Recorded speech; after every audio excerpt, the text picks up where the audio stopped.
சுவிசேஷம். இந்த நாளுக்குரிய தேவ வார்த்தை.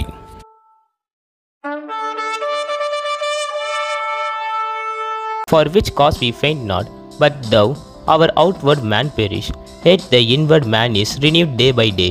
2 Corinthians 4:16. కావున మేము అధైర్యపడము, మా బాహ్య పురుషుడు కృషించుచున్నను, ఆంతర్య పురుషుడు దినదినము నూతన పరచబడుచున్నాడు. 2 కొరింథీయులకు రాసిన పత్రిక 4వ అధ్యాయం 16వ వాక్యం. ஆனபடியினாலே நாங்கள் சோர்ந்து போகிறதில்லை.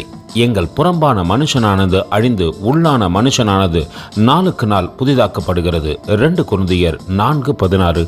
அன்பின் தேவ பிள்ளைகளே, நம் உலகத்துக்கு ஏற்ற ஒத்த வாழ்க்கை வாழாதபடிக்கு தேவனுக்கு பிரியமான வாழ்க்கை வாழத்தக்கதாக புறம்பான மனிதனை நாளுக்கு நாள் அழித்து உள்ளான மனிதனை நாளுக்கு நாள் புதிதாக்கத்தக்கதாக ஒரு வாழ்க்கைக்குள்ளே கடந்து செல்வோமானால் நிச்சயமாய் நித்திய ஜீவனை பெற்றுக்கொண்டு தேவனுக்கு பிரியமாய் பரலோகத்திலே செயல்படுவோம்.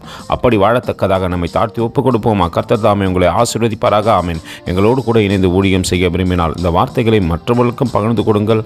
இது ராஜ்யத்தின் சுவிசேஷம். Thank you for watching. God bless you.